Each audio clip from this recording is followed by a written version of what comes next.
할렐루야. 네, 서로 축복하십니다. 오늘따라 예쁘고 멋있어 보이십니다.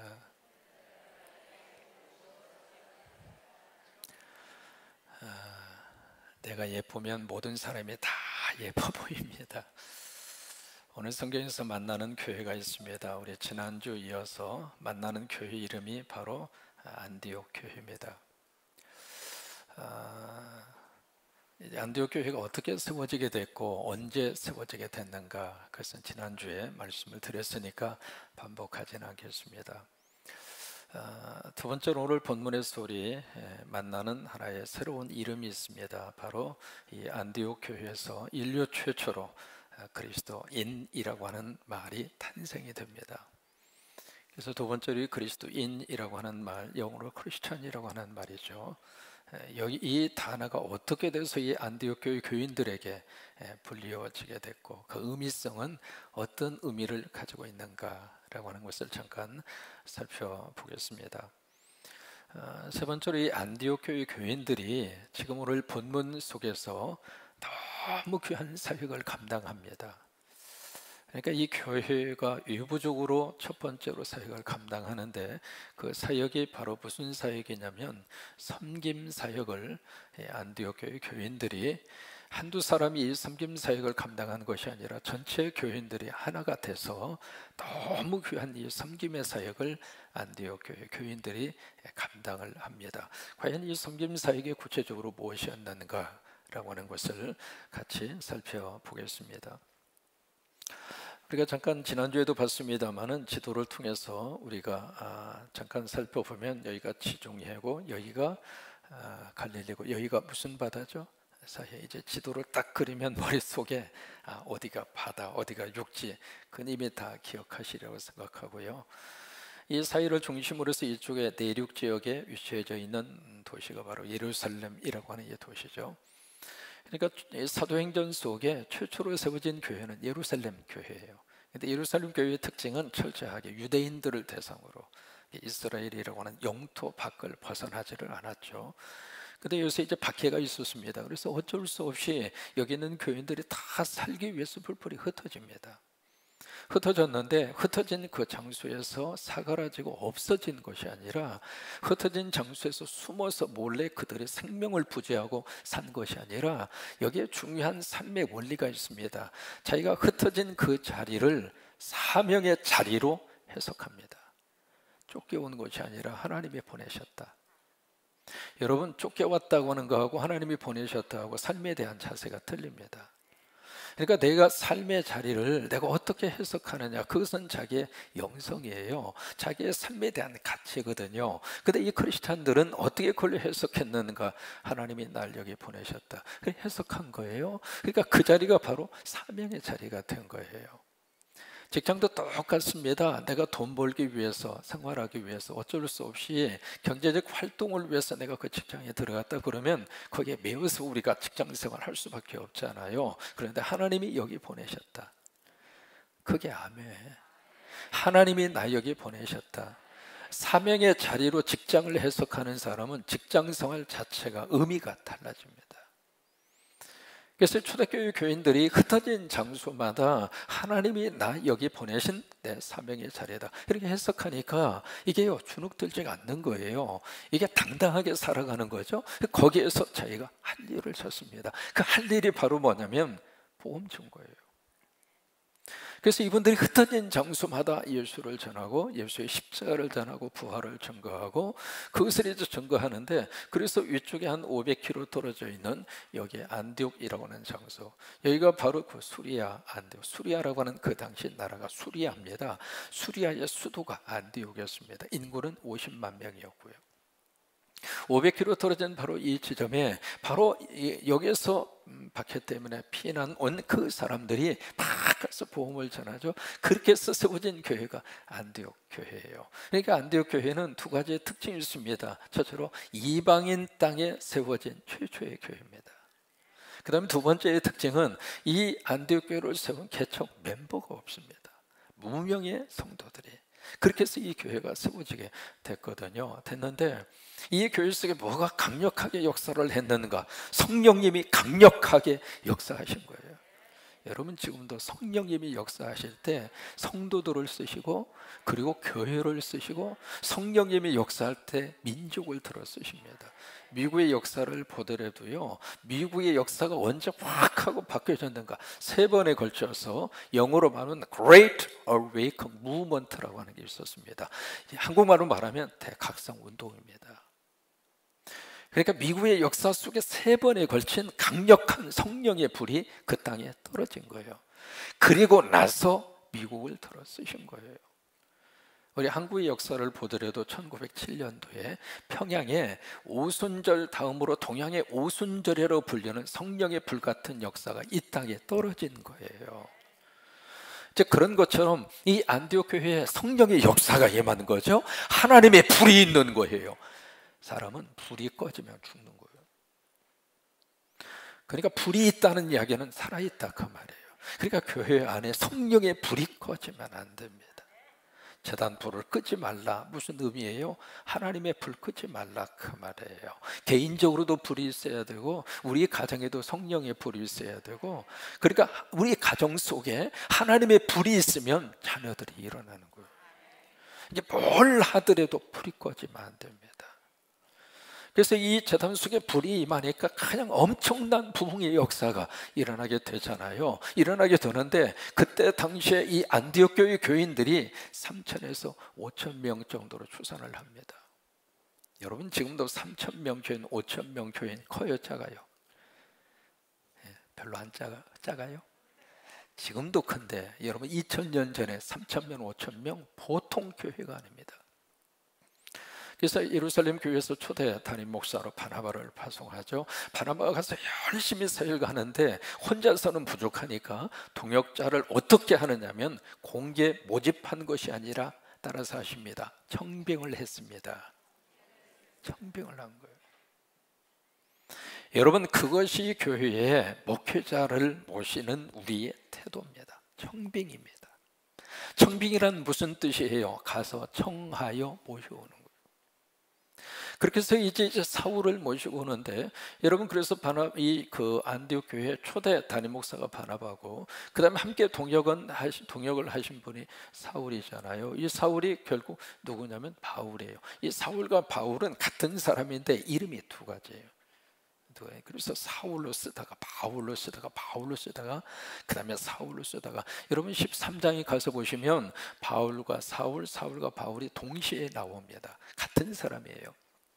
그래서 이 2분이 함께 이제 동역을 합니다. 동역을 하는데 26절에 보시면은 여기서 얼마 동안 사역을 했느냐면 1년 동안 사역을 해요. 1년 동안 사역을 하는데 이 2분이 무슨 사역을 했느냐면 큰 무리를 따라서 하십니다. 가르쳤고 크게 하십니다. 가르쳤고. 그러면 이 목회자들이 무슨 사역을 했는가? 티칭 미니스트리를 한 거예요. 교육 사역이에요. 가르친 거예요. 목사가 해야 할 가장 중요한 사역은 성도들에게 가르치는 거예요. 뭘 가르치는가? 성경을 가르치는 거죠. 하나님의 말씀을 가르치는 거죠. 여러분 말씀이 열리면 우리 인생의 길이 열립니다. 말씀이 바로 내 삶의 길이요 내 발의 등이요 내 길의 빛이니이다. 말씀이 있으면은 내 발에 비춰주는 등불이 있고, 말씀이 있으면은 내 삶의 미래를 쫙 비춰주는 서치라이트와 같은 하나님의 거룩한 역사가 무엇을 통해서 주시는가? 말씀이에요. 여러분 축복합니다. 말씀이 열리시기를 바랍니다. 그러니까 말씀이 열리는 곳에 하나님의 역사가 있고, 말씀이 내 속에 떨어지는 순간 말씀이 지금도 살아서 역사에서 운동력이 있잖아요. 그러니까 목사는 무엇을 해야 하는가? 성도들에게 말씀을 가르쳐요. 그래서 예배 시간은 무슨 시간인가? 하나님 앞에 올려지기도 하지만 예배를 통해서 배우는 거예요. 내일 새벽부터 제가 여러분들에게 무엇을 가르치기를 원하냐면 주제가 바로 새벽입니다. 저는 목회하면서 이 새벽이라고 하는 단어에 의해서 철저하게 은혜를 받았고, 이 새벽의 영성을 가지고 이미 목회 20년을 한 교회에서 했습니다. 제가 새벽 영성을 붙들고 나서 제 목회 현장 속에 얼마나 많은 변화들이 있었는지 몰라요. 새벽의 영성을 붙들고 목회하면서 성도들 가운데 너무 많은 변화가 일어나는 거예요. 그래서 저는 목회하면서 저는 철저하게 이 새벽의 영성, 이것이 제 목회의 가장 중요한 개념입니다. 그리고 제가 이 재단 목회하는 동안 새벽의 영성을 저는 끝까지 붙들고 목회하게 될 것입니다. 저는 이것을 내일부터 여러분들에게 가르칠 거예요. 여러분, 이 새벽이 왜 이렇게 중요한가? 세 가지만 말씀을 드릴게요. 첫째로, 이 새벽의 시간에 어떤 역사가 나타나는가? 성경이 보면 이 새벽 시간에 문제가 해결됩니다. 대표적인 케이스가 바로 이스라엘 백성들 애굽에서 나오잖아요. 나왔는데 뭘 만났냐면 홍해를 만났습니다. 여러분, 홍해를 만났다는 이야기는 인간으로서는 끝났다 그 말이에요. 뒤에서는 바로가 애굽의 정의의 부대를 이끌고 추격하잖아요. 앞에는 바다가 있습니다. 노웨이. 그 속에서 사람이 할 수 있는 게 뭐가 있겠어요? 아무것도 할 수가 없잖아요. 근데 하나님이 모세에게 방법을 제시합니다. 뭐예요? 손을 들어 바로 홍해 위에 손을 내밀어라. 여러분, 그 내밀어라 그 이야기는 스트레치 아웃이라고 하는 단어거든요. 그러니까 손을 드는데 그냥 손이 아니라 지팡이를 든 손이거든요. 지팡이를 손에 들고 스트레치 아웃 하라 그 말이에요. 그 홍해를 향하여 손을 쫙 뻗는 거예요. 같이 한번 해보실까요? 졸음도 깨고 손을 쫙 한번 펼치시는 거예요. 이게 스트레치 아웃입니다. 그냥 손이 아닙니다. 여러분 손에 십자가가 있습니다. 맨손이 아닙니다. 우리가 믿는 그 믿음의 대상을 붙들고 손을 드는 거예요. 그래서 그 홍해 바다를 향하여 스트레치 아웃, 손을 딱 내밀고 있을 때에 하나님이 움직이십니다. 어떻게 움직이시는가? 동풍을 불게 해요. 동풍이라고 하는 것은 내리셔요. 뜨거운 바람이에요. 뜨거운 바람을 밤새도록 하나님이 불게 하셔서 홍해를 가르는 거예요. 홍해를 가르셔서 그 홍해의 밑을 어떻게 만들어 주셨는가? 동풍이니까 뜨거운 바람이니까 그 홍해 바닥을 다 말려버린 거예요. 그래서 이스라엘 백성들이 육지처럼 건너간 거예요. 그 일이 언제 일어났는가? 새벽에 일어났습니다. 그 일이 언제 일어났는가? 새벽에 일어났습니다. 그러니까 새벽은 어떤 시간인가? 내 인생의 홍해 같은 문제. 살다 보니까 그런 문제 만나잖아요.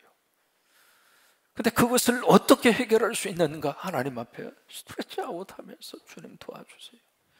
하나님, 나는 아무것도 못해요. 할 수도 없고 할 수 있는 일도 없어요. 주야 하면서 하나님 앞에 두 손 들고 스트레치 아웃하는 것처럼 주여, 주여, 우리 가정이 이 상태로 무너질 수는 없습니다. 사랑하고 행복하기 위해서 살기로 만났는데 우리 부부 이렇게 살 수는 없습니다. 하나님, 우리 자식들의 미래 하나님께서 도와주시옵소서. 하나님, 믿음으로 일어난 이 나라가 이 상태로 주저앉을 수는 없습니다. 주여, 주여, 주여. 언제 갈라졌는가? 새벽에 갈라졌습니다. 새벽은 문제를 해결한 받는 시간이 바로 새벽입니다. 두 번째로 새벽은 어떤 시간인가? 새벽은 살림의 역사가 있는 시간이 새벽입니다. 예수님이 언제 부활을 하셨는가? 낮에 부활할 수도 있잖아요. 근데 예수님은 언제 부활하셨는가? 새벽에 부활하셨습니다. 왜요? 어두움의 십자가, 어두움의 죽음의 그늘을 다 주님께서 물리쳐 주신 시간이 새벽입니다. 그래서 새벽 제단을 쌓으면 하나님이 우리 살려주셔요. 저는 그렇게 믿습니다. 내 영혼도 살려주시고 우리의 병든 몸도 만지셔서 살려주시고, 그러니까 살림의 역사가 일어나는 시간, 물론 24시간 하나님이 역사하십니다마는 특별히 새벽 시간에 하나님께 살려주셔요. 세 번째로 이 새벽 시간은 어떤 시간인가? 하나님의 도움을 받는 시간이에요. 시편 46편 5절 그 부분에 그렇게 말씀이 되어져 있거든요. 새벽에 하나님이 도우시리로다. 같이 따라서 하십니다. 새벽에 하나님이 도우시리로다. 저는 고등학교 자취하면서 그때 이제 자취하고 10시까지 자율학습이라고 하는 게 있었잖아요. 끝나고 그러면 어디로 갔냐면 교회로 갔어요. 교회 가서 친구들하고 탁구 다이브에서 이불 펴놓고 같이 공부하고 그냥 거기서 자고, 새벽에 이게 새벽 기도하는 그 시간에 교회 바로 2층에서 친구들하고 같이 잠을 자고 있었으니까 그때 새벽 기도하는 시간에 일어나서 엉거우면 키워서 무슨 세수 뭐 그런 게 어디가 있어요. 그냥 같이 어른들하고 같이 가서 고등학교 때부터 새벽 기도한 거예요. 여러분 들성 싶은 목사는 고등학교 때부터 새벽 기도하는 거예요. 그때부터 새벽 기도를 한 거예요. 근데 마루바닥에 엎드려서 새벽 기도를 하는데 그때 나도 모르게 무슨 말을 했느냐면 하나님 나 공부하게 해주세요. 절박했습니다. 9살 때 초등학교 들어가서 고등학교 졸업할 때 군대 가야 돼요. 나이가 차가지고. 근데 아버님 돌아가셨지 집안 형편 안 되지 6남매해 농사 좀 지어가지고 먹고 사는데 뭘로 무슨 가능성이 있어요. 그러니까 아주 절박한 마음으로 하나님 나 공부하게 해주세요. 두 번째는 나도 모르게 나온 기도가 있었습니다. 나 유학 가고 싶어요. 그 기도하고 나서 제가 스스로 사라처럼 피식 웃었습니다. 무슨 놈의 유학, 대학 갈 형편도 안 돼서 아무것도 지금 보장되어져 있지도 않는데 무슨 그런 마음이 들 정도로 나도 모르게 그 새벽에 그 기도를 했는데 여러분 하나님이 도와주셨어요. 참 기가 막힌 역사입니다. 그래서 제가 집사람 만나서 저는 2번 만나고 결혼했잖아요. 왜? 딱 보니까 하나님이 보낸 여자야. 왜? 이 여자를 붙들어야 내가 가서 미국 가서 공부할 수 있겠거든. 내가 그냥 2번 만나고 장가간 거 아닙니다. 이미 그때부터 기도했고요. 이 기도 응답자가 연자씨구나. 연자씨는 내 마누라 이름이에요. 연자씨구나, 연자씨구나. 그것을 딱 아는 거예요. 그래서 2번 만나고 내가 장가 갔잖아요. 하나님이 도와주십니다. 새벽에 기도하면 하나님이 도와주셔요. 그러니까 바나바와 이 사울이 성도들을 그렇게 열심히 가르쳤어요. 가르치고 나니까 어떤 역사가 나타났는가? 26절 그 부분에 오시면 비로소 그리스도인이라 일컬음을 받게 되었더라.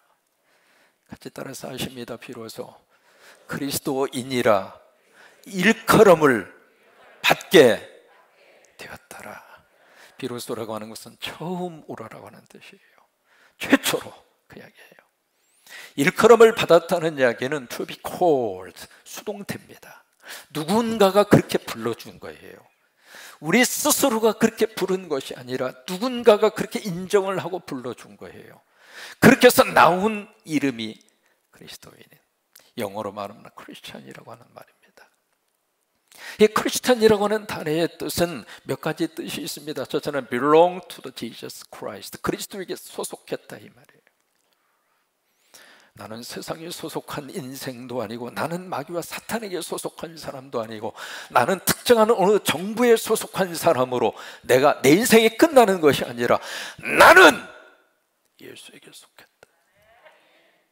사람이 자기의 소속이 분명히 해야 인생을 바르게 삽니다. 내가 어디 소속이냐 이 말이에요. 2분 오늘 오셔서 등록하셨는데 오늘부터 2분은 우리 성광교회 소속입니다.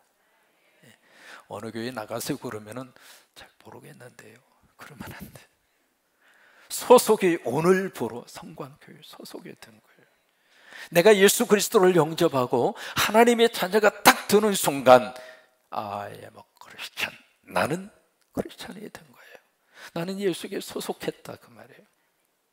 두 번째로 이 그리스도인이라고 하는 단어의 뜻은 그리스도를 따라간다 그 말이에요. 그리스도를 닮아간다 그 말이에요. 이게 후자의 경우에 있어서 안디옥에 있는 성도들에게 안디옥에 있었던 불신자들이 이 교회 성도들을 보고 당신들은 크리스찬이요, 당신들은 예수를 따르는 사람이요, 예수를 닮아가는 사람이요, 당신들 속에서 예수의 냄새가 납니다. 그렇게 해서 붙여준 이름이 크리스찬입니다. 오늘 저와 여러분 모두가 다 크리스찬이 되시기를 바랍니다. 이름만 크리스찬이 아니라 내 속에서 예수의 맛이 나고 예수의 냄새가 나고 예수가 느껴지는 크리스찬. 그래서 그들에게 그리스도인이라고 하는 이름을 붙여준 거예요. 과연 안디옥 교회 회원들이 어떤 속에서 그들이 신앙생활을 했는가? 그들이 예배드린 장소, 지금도 터키에 가서 보시면 안디옥 지역에 만날 수 있는 그들의 예배 처소, 바로 어느 모습인가? 동굴 형태예요. 사진으로 잠깐 보세요. 그래서 저 교회를 동굴교회라고 합니다. 굴을 파서 굴 속에 들어가서 예배드렸습니다. 어떤 환경이었는지 기억하십니까? 조금 더 자세히 좀 큰 사진으로 보시면은 바로 입구가 이렇게 되어져 있습니다. 큰 사진을 다시 한번 보시면 동굴교회 입구가 큰 구멍으로. 근데 저기에 들어가서 보시면은요, 뭐가 있느냐면 저 동굴교회에 깊숙이 들어가서 보면 여러 갈래로 피난할 수 있는 도피 길을, 비상구를 만들어요. 예배드리다가 만약에 쳐들어오면 도망가야 했습니다.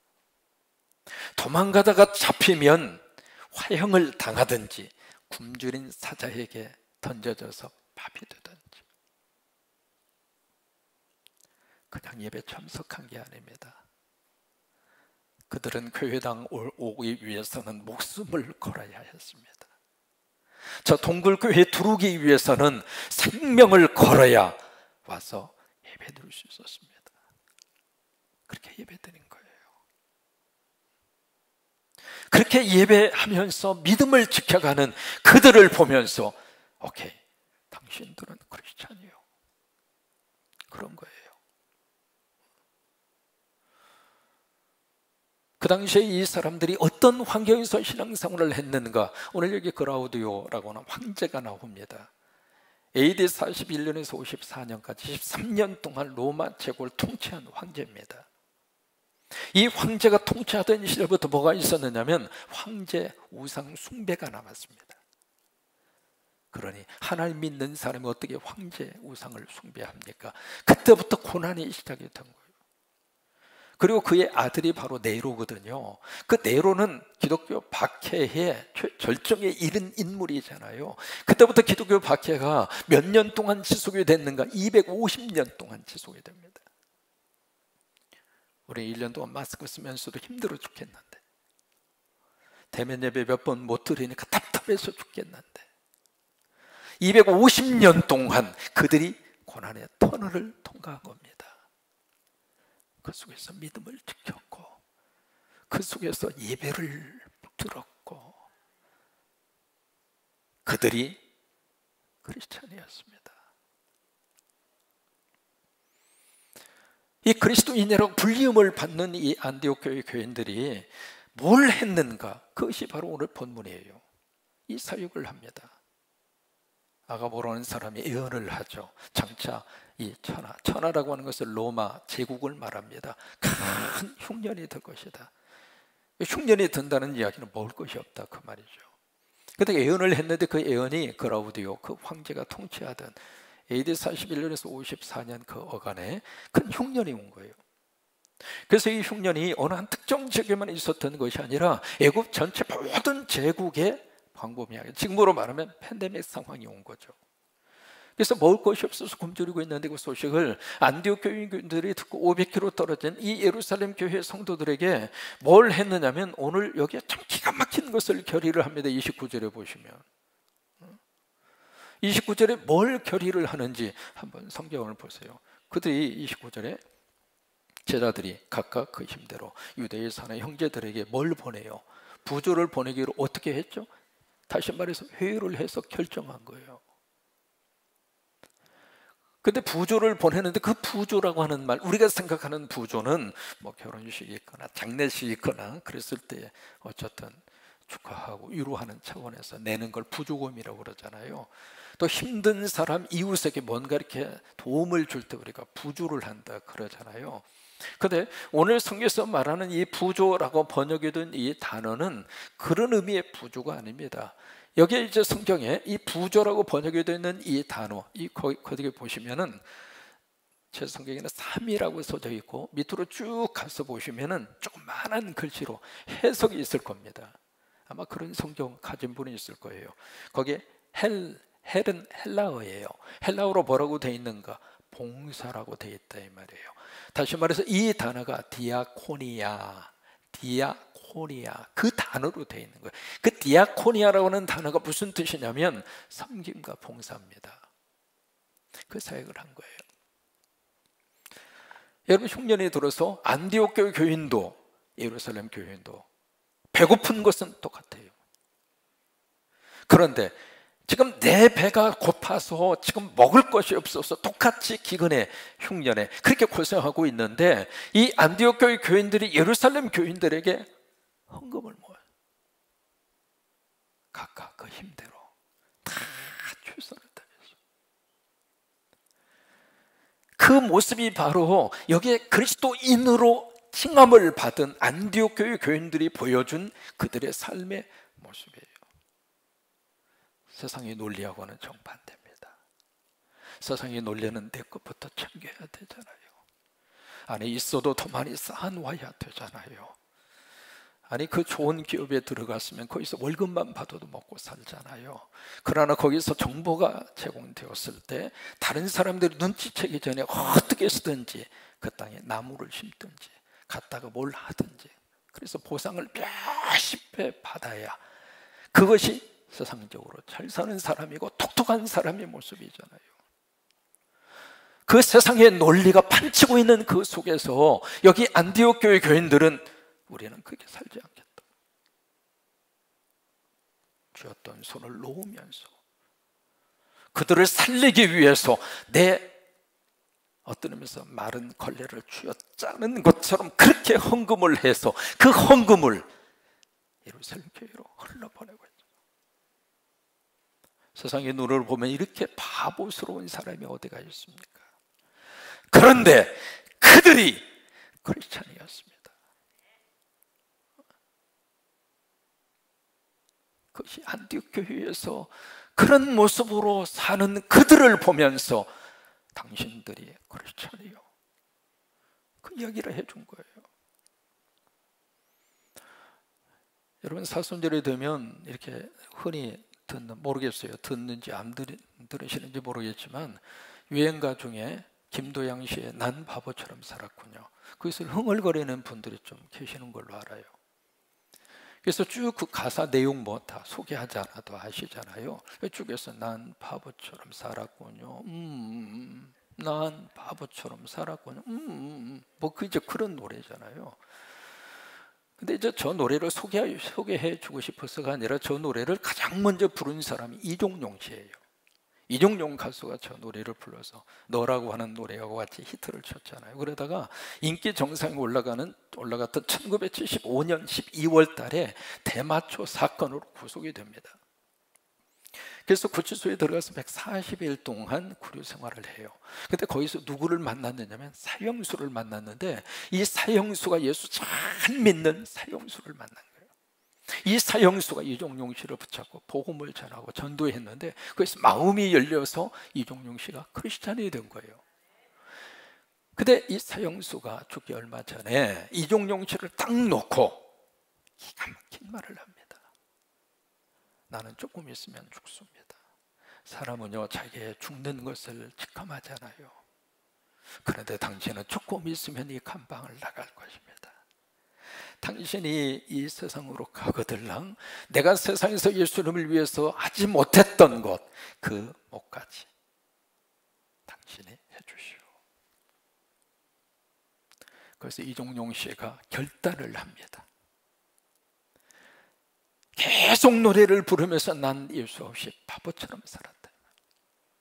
낙엽이 떨어지는 소리에 내 인생이 벌써 이렇게 된다.